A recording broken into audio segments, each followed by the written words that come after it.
शिक्षा की एक परिभाषा है सा विद्या या विमुक्तये। ये परिभाषा मुझे बहुत ही बढ़िया लगी और ये शायद विष्णु पुराण से है। विष्णु पुराण में वो कहानी है ना प्रहलाद की। प्रहलाद और प्रहलाद के पिताजी से हिरण्यकश्यप कहते हैं कि उन्होंने वो वो थे असुर थे, सारे देवताओं को भी परेशान कर रखा था और उन्होंने कि एक टीचर को हायर किया। बिल्कुल आज की जैसी परिस्थिति कि जो सरकार है वो राजा थे, तो राजा ही करती है टीचर्स को तैयार। तो उन्होंने एक आचार्य जी को बोला कि इस बच्चे को ये सिखाओ कि सबसे बड़ा मैं हूँ। ये कुछ-कुछ और बोलता रहता है। ये सिलेबस हो गया कि सबसे बड़ा मैं हूँ ये सिखाओ। इसको ले जाओ आप जंगल में और जब ये सीख जाए तो मेरे पास लाना। और तब कुछ समय बाद शायद 1-2 साल बाद वापस बुलाया कि बेटा से क्या सीखा? तो बोले पिताजी हम सबको बनाने वाला जो है वो वो विष्णु हैं और वो सबसे बड़ी पावर है। तो बहुत गुस्सा आया हिरण्यकश्यप को। उसने आचार्य जी को बोला ये क्या सिखा दिया आपने? आचार्य जी ने बोला मैं तो रोज़ वही सिखाता हूँ जो आपने बोला। ये तो अपने आप बोल रहा है कि फिर ले जाओ इसको। दूसरी बार फिर बुलाया, दूसरी बार उसने और खुल के बोल दिया। प्रहलाद ने बोला कि पिताजी आप भी और ये जो आचार्य जी हैं ये भी अज्ञानी हैं। आपको सत्य का पता नहीं है और आप दूसरों को भी गलत रास्ते पे ले जाओगे, जैसे आप मेरे साथ कोशिश कर रहे हो, पर मुझे तो पता है। तब वो कहानी है कि उन्होंने उसको कि ये ज़िंदा नहीं रहना चाहिए, फिर तो उसको मारने के लिए क्या-क्या किया। तो उसको तो नहीं मार पाए, पर ये शायद जब वो ये बोलता है कि आचार्य जी भी और आप भी अज्ञानी हैं, उस समय बोलता है। यत् कर्म तन्न बन्धाया सा विद्याया विमुक्तये। कर्म वो है जो आपको बाँधे नहीं। मतलब अ, बाँधने का मतलब कि आप आसक्ति भाव से, अहंकार से कर्म करोगे तो उसका फल आपको भुगतना पड़ेगा। अगर आप निरासक्त होके करोगे, तो वो ऐसा कर्म होगा जो आपको बाँधेगा नहीं। और सा विद्या या विमुक्तये, विद्या वो है जो आपको मुक्त करे। तो ये वाला जो सूत्र है, सा विद्या या विमुक्तये, तो इसको हमने एक्सप्लोर करने की कोशिश की, कि विद्या वो है जो मुक्त करे। मुक्त करे कि मैंने 2 मीनिंग लगाए। पहले तो अंदर के जगत में जो-जो बाधाएँ हैं हमारे और जो हायर सेल्फ कह लो, ब्रह्म कह लो, परमात्मा कह लो, जो बड़ी शक्ति है, विराट शक्ति, उसके बीच में जो भी ये पर्दे हैं अज्ञानता के, इनको दूर करना है, शिक्षा का ये उद्देश्य होना चाहिए। और बाहर के जगत में जो बंधन है, जिनके कारण लोग प्यार से नहीं रह पा रहे हैं, ये धर्म भी बंधन हो गए। धर्म है, जाति है, रंग है, आर्थिक विषमताएँ हैं, टेररिज़्म है, देशों की बाउंड्रीज़ हैं, जहाँ लड़ाइयाँ होती रहती हैं। तो ये सब भी बंधन है। तो ये भी ख़त्म करने की तब शक्ति तभी आएगी जब हम अंदर से मुक्त हो जाएँगे। तो ये मीनिंग हमने लगाया। क्योंकि हम एक ही मीनिंग लगाएँ कि भई अंदर से हम मुक्त हो जाएँगे, तो बहुत लोग बोलते हैं भई आप तो हो भी गए, तो समाज को क्या फ़ायदा हुआ? तो ये दोनों मीनिंग्स कि आप में वो एनर्जी तभी आ सकती है, संसार को बदलने की, जब आपने ये कॉन्टैक्ट एस्टैब्लिश कर लिया अपना, अपने हायर सेल्फ के साथ। अब ये तो हुआ थ्योरी, तो स्कूल में आप क्या करोगे? स्कूल में हमने देखा बंधन क्या-क्या हैं पहले। तो ये सिलेबस बंधन है जिस तरीके से ये पढ़ाया जाता है, क्योंकि ये बोरिंग होता है बच्चों के लिए, डरे-डरे होते हैं। परीक्षा बंधन है परीक्षा से, जिस भी चीज़ से डर आए बच्चे के मन में, असुरक्षा आए, तो वो बंधन है। तो हमने कहा भई परीक्षा नहीं होनी चाहिए, प्रतिस्पर्धा नहीं होनी चाहिए, कॉम्पिटिशन, क्योंकि कॉम्पिटिशन में आप फिर कॉम्पिटिशन प्रेम का उल्टा है, आप डिवाइड कर रहे हो। तो कॉम्पिटिशन ना हो, ऊँच-नीच ना हो, फिर ये आपस में टीचर्स के और स्टूडेंट्स के बीच में ये जो रिश्ता है कि टीचर अथॉरिटी है, वो जो बोलेगा, ये नहीं होना चाहिए, कोई अथॉरिटी नहीं। वो जो सहना भवतु सहनो भुनक्तु वाली स्पिरिट है, हम एक साथ विद्या अध्ययन करें, एक साथ रहें गुरु शिष्य, वो वाली फीलिंग होनी चाहिए। तो हमने कहा ये सब तब कैसे होगा? तो हमने देखा कि भाई सरकार की, क्योंकि सरकारी मान्यता है, तो सरकार की बात सुननी पड़ेगी, नहीं तो हम कर ही नहीं पाएँगे एक्सपेरिमेंट, बच्चे कहाँ से आएँगे? तो पेरेंट्स फिर तभी भेजेंगे जब वो कन्विंस्ड हो जाएँ कि हो रही है पढ़ाई। तो अब पेरेंट्स को क्या चाहिए? पेरेंट्स को चाहिए कि थोड़ा इंग्लिश भी सिखा रहे हैं, ये सिखा रहे हैं बच्चे को, तो हमने कहा भई वहाँ हम पीछे न रह जाएँ, वो सिखाने का काम करना है। इस ढंग से करना है कि वो रोचक हो, बच्चे को मज़ा आए। अच्छा, परीक्षा नहीं करेंगे लेकिन टीचर्स को अ,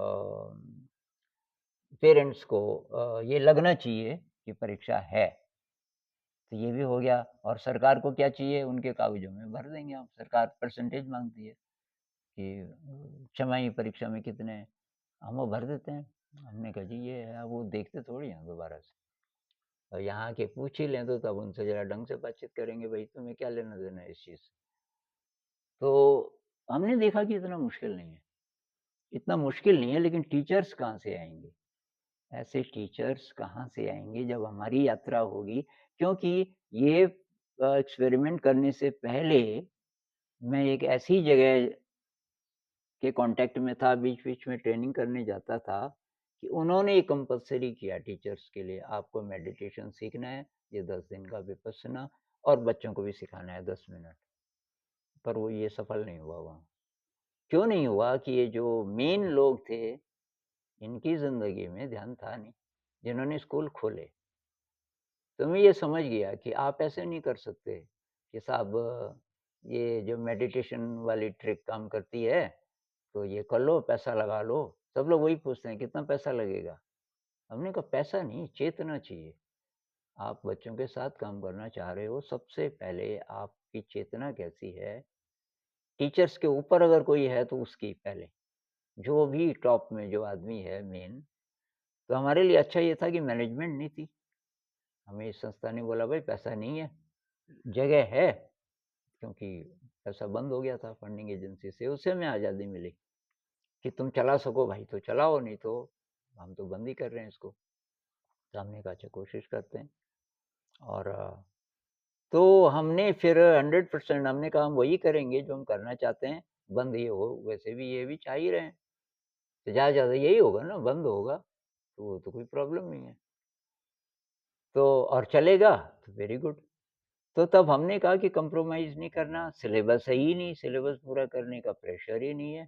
तो ये किताबें एनसीईआरटी की, हमें पता होना चाहिए इन किताबों में क्या है। तो उसके कंटेंट को ले लो और उसको प्रेज़ेंट करने के तरीके निकालो।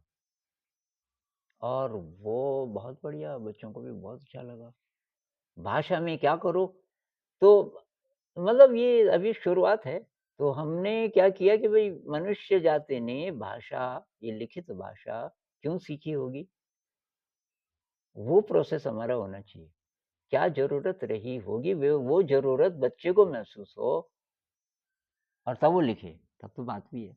मतलब उसका कोई मीनिंग होना चाहिए, जैसे ग्रीटिंग कार्ड, किसी का जन्मदिन है।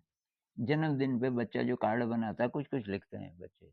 या हम जन्मदिन मनाते हैं जैसे, तो लिखते हैं जैसे किसी मैडम जी का है, कि मैडम जी आप बहुत अच्छी हैं, और कोई एक्सपीरियंस भी लिख देते हैं, कि आपने मेरी बहुत मदद की, मैं जब आई थी मैं डरी-डरी थी, कुछ-कुछ ऐसे, जैसे कक्षा 5-6 के बच्चे हैं तो लिख लेते हैं।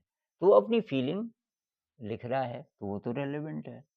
अब टीचर बोलता है वर्षा ऋतु पे लिखो, और टीचर कभी नहीं लिखता। तो हमने कहा रोल मॉडल बनो। आपकी ज़िंदगी में जो-जो चीज़ें हैं, जैसे संगीत बच्चे कैसे सीखे, क्योंकि हम करते हैं रोज़। मेडिटेशन कैसे सीखे, क्योंकि हम करते हैं। अब टीचर ही ना करे, बच्चे को बोले कि तू लिख भाई, निबंध लिखो वर्षा ऋतु पे। कैसे लिखना है, टीचर ने कभी नहीं लिखा। अब बोलो कि भाई टीचर को बोलो कि भाई आप लिखो पहले, तो टीचर बहुत ज़्यादा घबरा भी जाते हैं, क्या लिखना पड़ेगा। अब खुद आप तो घबरा रहे, बच्चे को बोल रहे हो कि तू लिख। तो हमने कहा ऐसे नहीं। दूसरी बात, भाषा अनुभव को एक्सप्रेस करती है। तो हमने कहा बच्चा अनुभव करे। तो शुरू-शुरू में जैसे बच्चों को ले गए हमने, पेड़ के नीचे बिठा दिया। ये मैंने किया कई बार कि किसी किसी को एक इस पेड़ के नीचे, किसी को अलग-अलग जगह, कि भई टॉपिक है ये पेड़ इस समय। बच्चे बोलते हैं ये पेड़ तो ठीक है, इस समय का क्या मतलब? तो ये पहली बार जब हुआ तो बच्चे बहुत कन्फ्यूज़्ड कि सर इस समय? और मैंने कहा तो किस समय? तो ये सुबह जो पेड़ था, वो तो नहीं लिख सकते ना आप, वो तो पता नहीं कैसा था। जैसे ही था, मैंने कहा उसकी छाया किधर रही होगी? सूरज कहाँ पे रहा होगा जब शुरू हुआ स्कूल आज? ये सूरज उधर था, तो मैंने कहा छाया किधर रही होगी? इधर। मैंने कहा अब? नहीं कि अब तो सूरज यहाँ पे आ गया, अब तो उधर है। तो मैंने कहा फ़र्क पड़ गया ना कि हाँ। मैंने कहा वो देख कौवा बैठा है ऊपर, कि हाँ, मैं सुबह भी था। नहीं कि तो अभी आया थोड़ी देर पहले। तो मैंने कहा ये इस समय जैसा है, ऐसा पहले नहीं था। बाद में भी नहीं होगा, ये कौवा उड़ जाएगा, तो वही हवा भी चल रही कि हाँ, मैंने कहा ये चल ही रही थी सुबह से, सुबह तो पता नहीं। तो मैंने कहा ये है इस समय का मतलब, जैसा दिख रहा है। तब बच्चों को धीरे-धीरे बात समझ आई। तो हमने उसको भी मेडिटेशन बना दिया कि कहीं बैठ जाओ भई पहले, थोड़ी देर आँखें भी बंद कर लो, महसूस करो अपने शरीर को, आवाज़ों को, कि ठीक अब आँखें खोल लो, देखो वो ढंग से कैसे दिखाई दे रहा है। अच्छा, ऐसे दिखाई दे रहा है। सारा अनुभव, अब लिखो इस अनुभव के बारे में। तो उनको मज़ा आने लगा, तो वो बहुत पूछते थे, इसको कैसे लिखें, इसको कैसे लिखें? ये सूरज की रोशनी पेड़ों में से छन-छन के आ रही है और नीचे लाइट और शेड के डिज़ाइन जैसे बन रहे हैं। वो देख रहे हैं तो उनकी भाषा वहाँ से निकल रही है। तो अब ये कौन कितना कराएगा, ये टीचर पे डिपेंड करता है। सारी अब हमारे कुछ टीचर्स तैयार होते हैं, फिर वो चले जाते हैं। अ, तो ये मतलब कोशिश ये है हमारी। तो इसमें से जो 90% है मेरे हिसाब से, वो ये असेंबली है सुबह की, उसमें हम मेडिटेशन करते हैं। ये 3 या 4 ये सॉन्ग्स ये गाते हैं। तो बच्चों ने कोई नाटक कुछ तैयार किया हो, एक्टिविटी वो दिखाते हैं। और मेरे ख़्याल से 90% ये है, जो होना चाहिए, तो ये इतना तो सफल है। अब 10% वो है कि पढ़ाई-लिखाई, तो पढ़ाई-लिखाई में भी हमारे बच्चे पीछे तो किसी से हैं नहीं, हालाँकि हमारी विधियाँ अलग हैं। उसमें वेरिएशन है, फिर अलग-अलग क्लास में आपको अलग-अलग लेवल मिलेंगे, जो टीचर ज़्यादा तैयार हैं। तो कुल मिला के ये है कि बच्चा अ, एक तो सुरक्षित महसूस करे, बहुत ज़्यादा क्रिएटिव हो, अ, उत्साह हो उसके अंदर, सेल्फ कॉन्फिडेंस हो कि मैं कर सकता हूँ कुछ। और जो बच्चे यहाँ से निकले 2004 में, जो कक्षा 5 में थे, फॉर्मली हमने 2004 से ही शुरू किया, तो वो कइयों की शादी भी हो गई, बहुत सफल बाहर की दुनिया में। हमें बहुत आश्चर्य हुआ जब हमारे बच्चे यहाँ से गए, तो हमारे कुछ क्रिटिक थे, उनमें हमारे दोस्त भी थे, कि यार तुम बहुत बढ़िया कर रहे हो, एन्जॉय कर रहे हो, टीचर्स भी, विद्यार्थी भी, बहुत बढ़िया संगीत संगीत दूर-दूर तक जाता है, संगीत सबको पता था, ये ढोलकी की आवाज़। लेकिन क्या वहाँ क्या करेंगे बच्चे, वहाँ तो परीक्षा देनी पड़ती है, वहाँ ऐसे संबंध थोड़ी हैं कि ऐसे टीचर्स के साथ ऐसे रहते हैं जैसे कि दोस्त। तो जब 10th का रिज़ल्ट निकला, तो एक मेरे दोस्त आए, जो बहुत बड़े क्रिटिक भी थे कि ये तैयारी तो करनी पड़ती है कि नहीं तो आगे क्या करेंगे? तुमको नंबर देने चाहिए, ये क कुछ न कुछ प्रतिस्पर्धा ज़रूरी है क्योंकि बाहर की ज़िंदगी में ऐसा है वगैरह-वगैरह। वो आया, कमाल हो गया। मैंने कहा क्या हुआ? अरे कि सबसे आगे आपके बच्चे, हाईएस्ट मार्क्स उनके की 7, और शायद हमारे कुल मिला के पता नहीं 10-11 रहे होंगे, उनमें से 7 टॉपर सबसे आगे। और मैंने सोचा ये मज़ाक उड़ा रहा। मैंने कहा, "भई टॉप तो पता नहीं पर फेल नहीं होंगे शायद हमारे बच्चे, पास तो ज़रूर हो जाएँगे।" अरे कि मैं खबर क्या आपको नहीं पता? मैंने कहा क्या?